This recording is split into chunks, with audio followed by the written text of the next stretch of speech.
வணக்கம். மே மாதம் பிறந்துருச்சு. போர்டு எக்ஸாம் எழுதின ஸ்டூடெண்ட்ஸுக்கும் பேரண்ட்ஸுக்கும் ஒரு டென்ஷன் கிரியேட் ஆகிற நேரம் இது. போர்டு எக்ஸாம் ரிசல்ட்ஸ்லாம் வரப்போகுது. ஸோ அந்த ரிசல்ட்ஸை எப்படி ஃபேஸ் பண்ணுறது அப்படிங்கிறதுக்காக ஒரு சின்ன டிப்ஸு. இது ஸ்டூடெண்ட்ஸுக்கு பேரண்ட்ஸ் ரெண்டு பேருக்கும் சேர்த்து தான். இதில் முதல்ல புரிஞ்சுக்க வேண்டிய ஒரு விஷயம், 2 மாதம் முன்னாடி நம்ம செய்த ஒரு செயலுக்கு உண்டான ரிசல்ட் தான் இன்னைக்கு வருது. ஸோ இன்னைக்கு நம்ம ஒரு டென்ஷன், கோவம், ஸ்ட்ரெஸ் அதெல்லாம் எடுத்துக்க வேண்டிய அவசியம் கிடையாது. ஏன்னா அது எதுவுமே நம்ம 2 மாதம் முன்னாடி பண்ண செயலை மாற்ற போகிறது கிடையாது. அதோட ரிசல்ட் தான் இன்னைக்கு நம்ம பார்க்க போகிறோம். ஸோ நம்ம எவ்வளோ பொறுமையாக அதை ஃபேஸ் பண்ணுறோம் அப்படிங்கிறதுல தான் அதை ஃபர்தராக எப்படி நம்ம மூவ் பண்ணி எடுத்துகிட்டு போக போகிறோம் அப்படிங்கிறது இருக்குது. ஸோ அமைதியாக அதை ஃபேஸ் பண்ண தயாராகுங்க.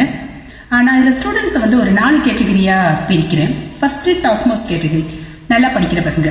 அவங்கள பற்றி கவலையே இல்லை. அவங்க எப்படி இருந்தாலும் நல்லா படிப்பாங்கன்னு அவங்களுக்கும் தெரியும், பேரண்ட்ஸுக்கும் தெரியும். ஸோ அவங்க நினைச்ச மார்க்கோ இல்லை நினைச்சதை விட அதிகமான மார்க் வாங்கினாங்களோ ஸ்வீட் எடு கொண்டாடு அப்படிங்கிற மாதிரி அவங்கள செலிப்ரேட் பண்ணுங்க, அவங்கள மோட்டிவேட் பண்ணுங்க, என்கரேஜ் பண்ணுங்க, அப்ரிஷியேட் பண்ணுங்க. அவங்களுக்கு நினைச்ச காலேஜில் நினைச்ச கோர்ஸை அவங்கள நீங்கள் சேர்த்து விடுங்க.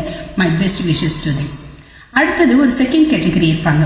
அவங்க இன்னும் கொஞ்சம் கூட எனக்கு மார்க் வந்திருக்கலாம், நான் நல்லா தான் எழுதினேன், பட் ஏன் கம்மியாச்சுன்னு தெரியல அப்படிங்கிற மாதிரி ஒரு டென்ஷன் கிரியேட் ஆகும் அவங்களுக்கு. அவங்க உண்மையிலேயே அதில் கான்ஃபிடென்ட்டாக நல்லா தான் எழுதணுங்கிற கான்ஃபிடென்ட்டாக இருந்தாங்கன்னா ரீவேல்யூவேஷனுக்கு அப்ளை பண்ணி பாருங்கள். அதில் அவங்களுக்கு மார்க் இன்க்ரீஸ் ஆகிறதுக்கு சான்சஸ் இருக்குது. இல்லை அவங்களுக்கு நினச்ச கோர்ஸ் கிடைக்கும், ஆனால் அவங்க நினச்ச காலேஜில் கிடைக்காது அப்படின்னு இருந்ததுன்னா எந்த காலேஜில் கிடைக்குதோ நீங்கள் அதில் சேர்த்து விடுங்க. ஏன்னா நம்மளுக்கு படிக்கணுங்கிற எண்ணம் இருந்ததுன்னா எந்த காலேஜாக இருந்தாலும் அந்த இடத்துல நம்மளால் நல்லா படித்து முன்னுக்கு வர முடியும். ஸோ ஒரு பிரச்சனையும் இல்லை. அதுக்காக ரொம்ப டென்ஷன் ஆக வேண்டிய அவசியம் இல்லை. இல்லை அவங்க இம்ப்ரூவைசேஷன் எழுதுறேன்னு சொன்னாங்கன்னா அவங்கள எழுதுறதுக்கு என்கரேஜ் பண்ணுங்க. அடுத்த லெவல் ஒரு ஆவரேஜான ஸ்டூடெண்ட்ஸ். அந்த ஸ்டூடெண்ட்டுக்கும் தெரியும், பேரண்ட்ஸுக்கும் தெரியும் அவங்களால இவ்வளோதான் வாங்க முடியும் அப்படின்னு சொல்லிட்டு. ஸோ அந்த இடத்துல அவங்களுக்கு ஒரு ஓவர் எக்ஸ்பெக்டேஷன் இருக்காது. பட் அந்த ஆவரேஜான மார்க் வாங்கினதுக்கு அவங்க விருப்பப்பட்ட கோர்ஸோ இல்லை விருப்பப்பட்ட ஸ்கூல்லையோ கிடைக்கல அப்படின்னும் போது கொஞ்சம் அவங்கக்கிட்ட உட்காந்து பேசுங்க. இம்ப்ரூவைசேஷன் எழுதி அடுத்த இதில் நம்ம ஜாயின் பண்ணிக்கிறதுக்கு அவங்க ரெடியாக இருந்தாங்கன்னா நம்ம அதுவும் பண்ணலாம். இல்லை அவங்களுக்கு இந்த கோர்ஸே உங்களோட கட்டாயத்துக்காக தான் அவங்க எடுக்கிறேன், எனக்கு வேறு ஏதாவது சப்ஜெக்ட் பிடிச்சிருக்கு, வேறு ஏதாவது ஒரு லைன் பிடிச்சிருக்கு அப்படின்னு சொல்லிட்டு சொன்னாங்கன்னா அவங்க கிட்ட உட்காந்து அதை டிஸ்கஸ் பண்ணி அவங்களுக்கு எது பிடிச்சிருக்கோ அந்த வழியில் நம்ம அவங்கள சேர்த்து விடலாம். ஏன்னா எப்போவுமே பிடிச்ச படிப்பையும் பிடிச்ச வேலையும் செய்யும் போது அந்த ரிசல்ட் நல்லா தான் அமையும். ஸோ அவங்களுக்கு என்ன பிடிச்சிருக்கு, அவங்களுக்கு என்ன டேலண்ட் இருக்குது அப்படிங்கிறத டிஸ்கஸ் பண்ணி நீங்கள் அந்த கோர்ஸில் அவங்கள சேர்த்து விடுங்க. அடுத்தது ஒரு லாஸ்ட் கேட்டகரி. இவங்க தான் ரொம்ப முக்கியமான கேட்டகரி.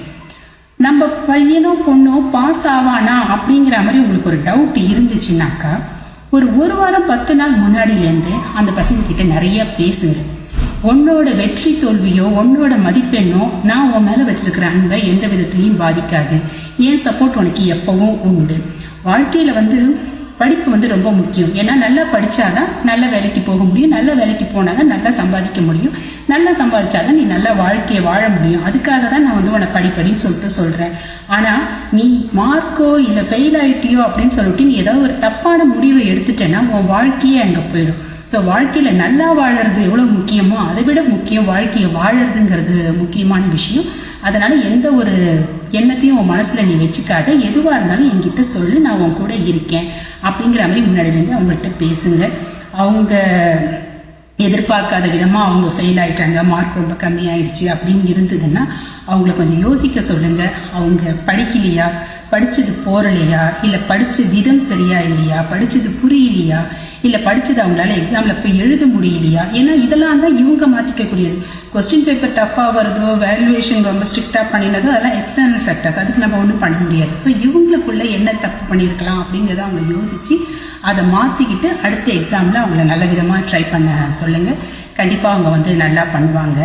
ஒரு 100 கடுமையான வார்த்தைகள் சொல்லி புரிய வைக்காததை, ஒரு 10 அடி புரிய வைக்காததை நம்மளோட அன்பா, ஆசையா, ஆதரவா, சப்போர்ட்டிவா, பொறுமையா, அமைதியா பேசும்போது அவங்க பசங்களுக்கு அது கண்டிப்பா புரிய வைக்கும்.